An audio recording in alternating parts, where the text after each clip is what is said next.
Hello everybody. In today's video I'm going to start debadging and demolding all kinds of little things on this. So I'm going to show you how I take off trim and molding and what I do after I take all that off. So if you want to see that and more, make sure you stay tuned. High ambitions and the right mind can take you so far. It's like you lived a few lifetimes. Take off from a break off from the weak minds. They can stay soft. You can change lives. You create thoughts. Never waste time. You got one shot. You got one life. Better pop off. What do you like? Make a dream job. No 9-5. No mean boss. Just my life and free thoughts. Hello BSC family and welcome back to my bench. So today, as you heard, I'm going to show you how I take off, body moldings, door handles, fender badges, things like that, right? And I'm going to show you what I do after I take them off, because it's not just a matter of taking the molding off the car, making it smooth. There's obviously something that holds that molding on, right? Now in these older classic cars, there's the molding is usually almost like a C-channel, right? And in that C-channel, there's going to be a piece of light steel that kind of clips in, right? And in that piece of steel, there'll be a steel rod sticking through, right? And that's threaded. And in that, we'll either have a push-in clip. All right, so as it pushes in, the plastic clip kind of has like little teeth and it grabs the threads. Or if it's a spot where you can get to the back side, on most cases of fenders, the badges are kind of the same way, you'll be able to have these little tin nuts on the back. So you'll have, if you pull the molding off, a lot of times the molding will leave that little tin piece, right? You'll pop the molding off and it leaves that tin piece hanging out, right? Sometimes it'll pull through with it. So I'm going to be making holes where those things, the nuts and stuff would be. I'm going to probably make some of those little tin pieces.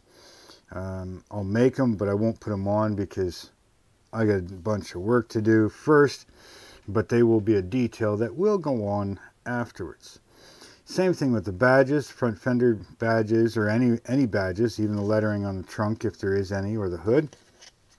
A lot of times they were just a little plastic clip inside of a steel hole, right? They drill a hole in the hood or whatever, and they put each letter would have 2 pins, sometimes 3, but usually 2 pins. They would push into those little plastic plugs, and that's what would hold them in. Now in some cases, some cars had just a hole, and you put the letter on, and then there would be this little tin nut that would screw onto the back of it, right? Most of those letters and stuff were all pot metal. Same thing with the badges.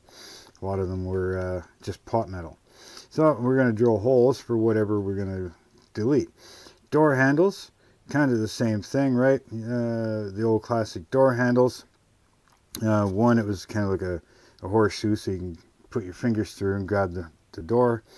The handle itself, but there was also a little push button on the bottom. It's a mechanical button that you would push in with a lever on the inside that would push down on the mechanism to unlatch your door.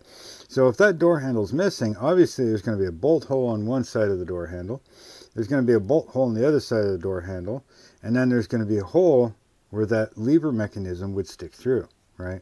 So we're going to make that hole as well. Trunk. There is the lock. Now if you're old enough to know, most of these classic cars all had 2 keys. One for your ignition and one that opened your door locks and your trunk, right? And your glove box. Because the glove box usually had a keyhole for locking it. So we're going to figure that out as well, right? I want to drill out this trunk lock like you would have back in the day. If you didn't have that key, right? You would have drilled out the lock and you would have used a flat screwdriver to put in there to pop the trunk open, right? So we're going to do that. So I'm going to get a few tools, and then I'll be back and I'll show you. I'll see you in a few. Okay, so I've gotten a bunch of stuff out, and I'm going to show you what I use and what you could use. But before I do, make sure you hit that thumbs up button for me if you're liking this type of stuff. Make sure you hit that subscribe button. Definitely hit that bell notification. Make sure that all notifications are turned on so you don't miss out on anything, right? Go check out my Facebook and my Instagram. Links for them are down in the description. I like to post pictures there of different things I'm doing. Some stuff that doesn't even make it to the bench, or videos, right? And also, if you want to help out the channel, the best way that you can help out the channel is make sure that you watch the entire video, right? But if there's other ways you want to help out, I do have a PayPal me link down there. I do have a merch button, and I do have a membership button. If you get a membership button, it's very cheap. I'll send you a signed shop card and a sticker just for helping out the channel, and all proceeds do go back right to the channel. So now let's start with some of the basic stuff that pretty much every hobbyist is going to have, and that's going to be your knives, right? So you got a nice little hobby knife here, and I'm going to zoom in for you so you can see a little bit better. All right, so you got your typical, this one's a little more fancy, but basically your typical hobby knife, right? Number 11 blade. Right, you're going to want to make sure that you have a nice sharp blade on. You could have more of the carpenter style, the Opal blades. Right, these are you can break these off to make sure that your points are always nice and sharp. Right, no matter what you're using, make sure you don't cut your fingers. Right. Now, a lot of hobbyists will have some sort of file, but they're fairly cheap to get off of Amazon, so you should have yourself a file. It will help you out, but if you don't, you can always use your standard sandpapers. And again, most hardware stores will have all types of this, and you can find it on Amazon as well. I've got 320 and 400 here. Right, it's going to be your most common for now until we actually prep the body for paint, and you'll see that later on. Now, in most cases, you are going to have to deepen out your door gaps and stuff like that. Plus, right now, this body molding is covering the gap between the fender, the door, and the fender, and the rocker panel. Right, now the rocker panel actually stops the front of the door, so technically that gap at the front door should always go right down to the bottom, right? Because the fender is not part of the main body. The fender can come off separately. So if you're going to remove this molding, you should scribe that in. Now, to scribe that in, you can use the back side of one of your blades, your hobby blades. Or if you want to step it up, again, fairly cheap on Amazon. They come with about 7, I think there's 7 blades, different sizes, anywhere from 0.1 millimeter all the way up to 2 millimeter, right? And I typically use the 0.2 millimeter, right? And you can use that for scribing almost any gap, right? So we're going to need this, and yeah, we're going to do that. Now, once you got the moldings and stuff off, like I said, you're going to want to drill some holes. Now, the best way to be doing that is pick yourself up a set of these micro drill bits. Okay, now you go everywhere from 0.1 millimeter, right, all the way up to 3 millimeter, right? So you got 0.1, 2, all the way up to 1 millimeter in this case. This case here is 0.11 all the way up to 2 millimeter, and this one here is 0.2 or 0.21 millimeter. No, not 0.21, 2.1 millimeter up to 3 millimeter. So you catch my drift. Anyways, so of course, if you have these micro drill bits, you're going to need a pin vise of some sorts that can fit the 1/8 shank. Now, the sandpaper is good, knives are good, but if you have the budget, again, these aren't that expensive on Amazon. This is a cordless micro drill bit. Again, find the ones that can handle up to 1/8 shank. right? And but this one here comes with different collars, so I can do the small tiny drill bits or the micro bits or anything like that. But it also came with different types of sanding bits and grinding bits and a little sanding drum. Now if you're careful, you could use the sanding drum to grind this off, but trust me, you can go too far very easily. So I suggest the knife, sandpaper, and file, just to do it your first time around, right? Now I will be using this to thin my plastic out later, right? To thin it out so I can drill out my rust later. But for now, we're just working on the trim. Okay, so I'm going to put this away. Right, we don't need the scribe yet. We don't need the drill bits yet. So the first thing I'm going to work on is I'm going to be pulling off one of the door moldings. All right. So again, you're going to have to pick which one you want, and I think I'm going to we're going to remove the driver's side. Yeah, we're going to remove the driver's side rocker molding, not the trunk extension quarter, like the quarter extension here molding. I'm going to leave that one on. So let's just see if I can get you guys a little bit closer. And that's about as close as I'm going to get. Okay, so now you could easily slide this along and keep scraping it down. You could use the sharp edge or the back edge. Usually the sharp edge works better. You can drag it along and you can get pieces of plastic off.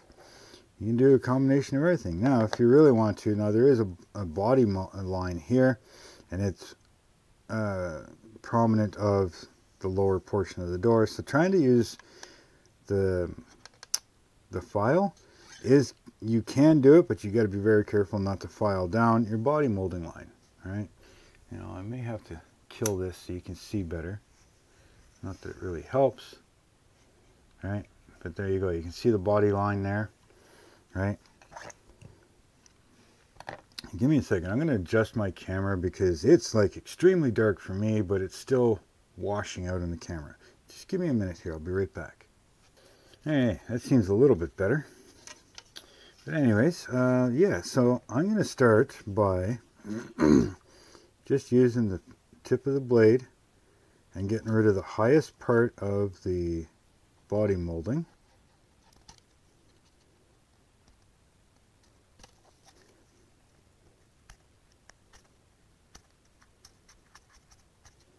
Okay, so I've gotten rid of the real high edge. Now I don't know if you can see on this side here.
I took the very high edge off, right?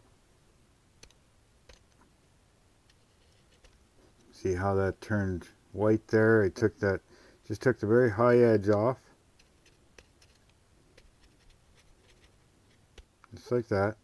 So there's almost nothing left. And then what I did was I took my file, using my finger as a kind of a guide, I started going along, right? Just kind of filing it. but I'm trying not to hit this upper body line. This here spot is a little harder. It's easier back here, but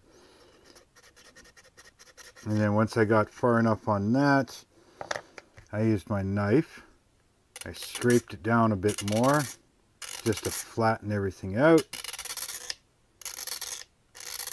Now I'll finish this one up later. I'm just kind of reenacting what I did on this side. And yeah, and then I took 320. I sanded that down so it was almost flat, right? Then I took my 400 and I did the same thing, smoothed that out. That was good enough. Now at that point, I have the trim off, right? But I was saying that once you take the trim off, you need to take your scribe tool, right? I'm using a 0.2 millimeter.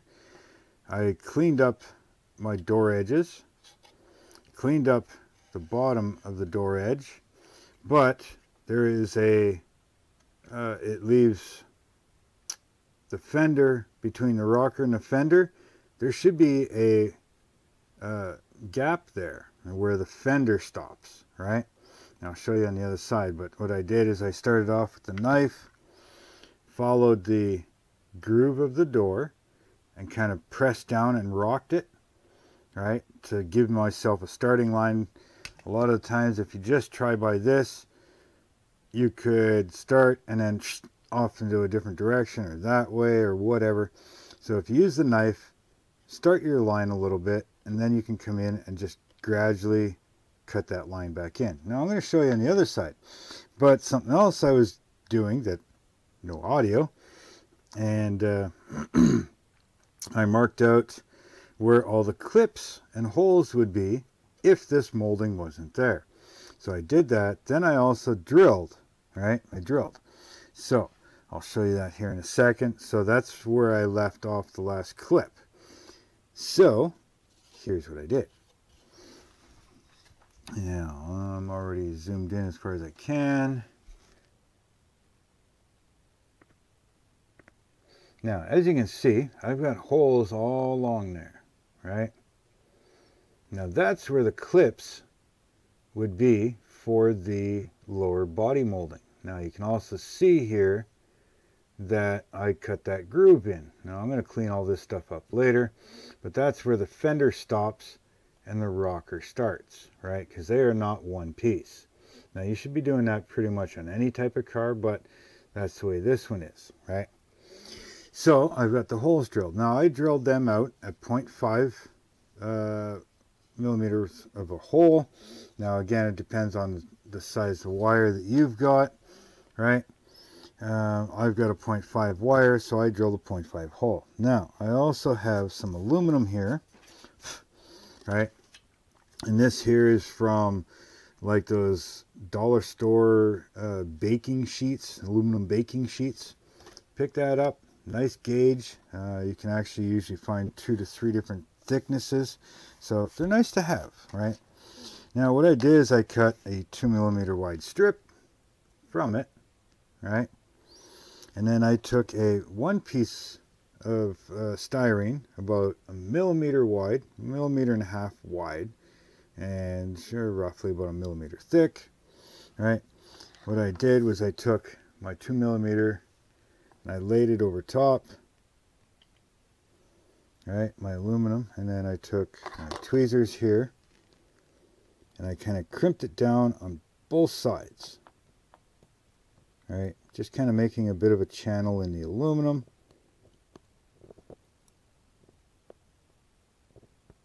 Like so. Right, so you end up with, I don't know if the camera will pick this up, but you can kind of see there's a little bit of a channel, all right, almost like a little clamp. So that's all I did.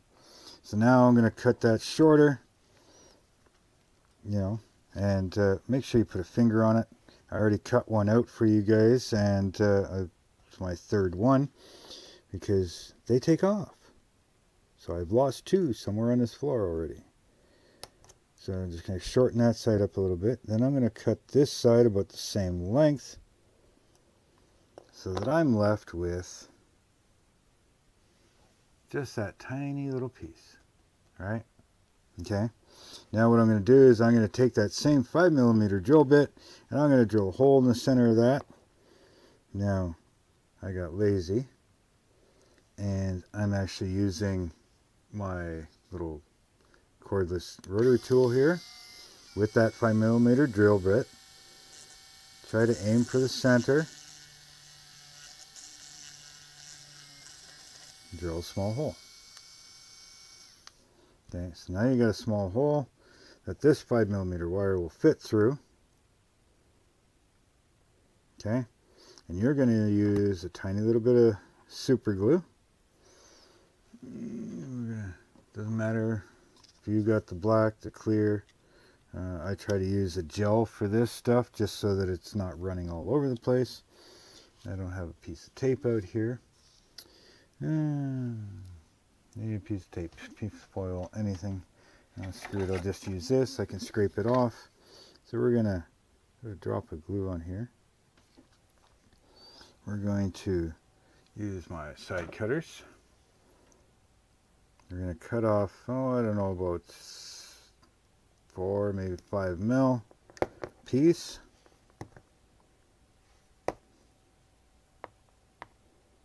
Come on, right there. Grab my tweezers again. And then we're going to grab that little clip.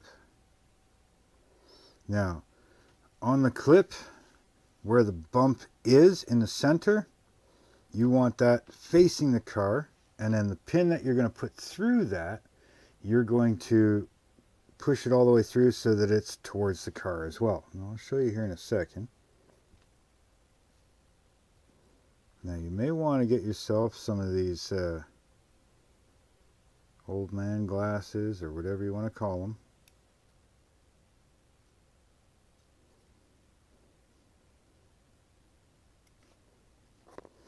And I lost it. Where'd it go? There it is.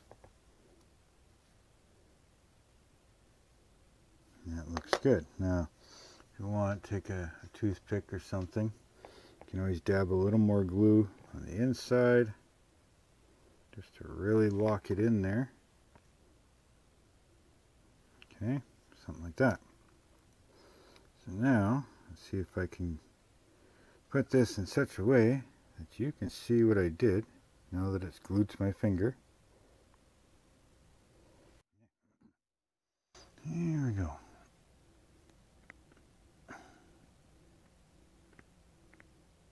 You see how that looks there?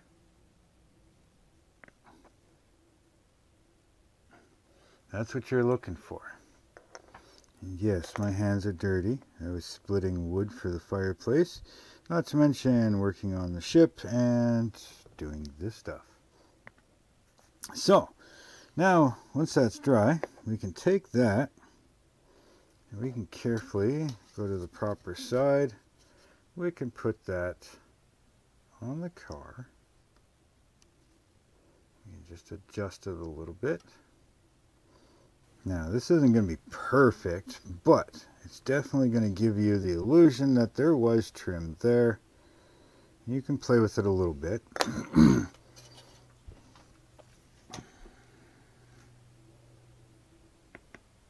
So as you can see, you know, it's hard to see, but as you can see, the clip is there. The hole goes all the way through. Trying to get another angle for you. You see the clip there? Now, some spots you may have wires, right, just sticking out like part of the bolts. Some places you're just going to have the holes where it's missing altogether. And yeah, that's the way that's going to be. Now, I know these videos are going to be a little longer, so I'm trying to show you as much as I can in detail so you know how I do it. Now, as far as the fender moldings, you're just going to shave them off. You're going to sand them, and somewhere within the moldings there should be at least 2 holes. All right, and that's the pins that would go through and hold the molding on, or the emblem on, or whichever. Now the letters are going to be the same size, or the same, roughly the same thing, right? So I'm going to do up a door handle, and it's going to be pretty much the same process. I'm going to shave off a door handle, drill my bolt holes, and then drill a slightly bigger hole where the thumb button would go through. And once I got that done, I'll come back and I'll show you, and probably about it. I'll finish off the rest of the car off camera, and I'll show you that in the next video. So give me a few minutes, and I'll try to finish this up so that you guys can see what things look like, and we'll end the video there. So give me a few minutes, I'll be right back. Hello everybody. Okay, so we've got a bunch of stuff done here. We're going to finish off this video. So on this side you can see, hopefully, that the 427, right, and the flags. So what I did on this side is I've drilled 2 holes for the 427 badge and 3 holes for the flag badge, right? Now, same thing as the door handle here. You've got the door handle, so you need 2 bolts to bolt that on, and then the hole for the latch to go through to open the door. So on this side, that is exactly what we've got. We got 2 holes to bolt the door handle on, and 1 for the latch mechanism to go through and open the door. So that's where we're at with that. I've got all my holes in the bottom drilled that I want right now. I'm hoping that next video we're going to start thinning out the body so that we can start drilling out and rusting up our holes, right? There you go, you can see better now. So yeah, we're going to thin out the body. We're going to start thinning it out so that we can do all our holes. At some point in time, I'm going to do a video on pulling this rear back cap off. And then I'm going to build up the rear quarter to what would be behind the quarter extension cap, right? Don't think I'm going to be opening the door or the trunk, but I think I may open one door depending on the diorama and where I'm going to have it sit. So that's how you get that stuff done. Make sure you hit that like button, make sure you hit that subscribe button, hit that bell notification, make sure that all notifications are turned on so you don't miss out on anything. Leave your comments and thoughts down below. If you want to help out the channel, I have a PayPal me link, I have a merch store you can check out, and I have a join me button. So you can check all those links out down below, and give me a follow on my Instagram and my Facebook group. So with all that being said, no matter how you're building your car or what you're doing with it, make sure you build it for you. And until next time, later.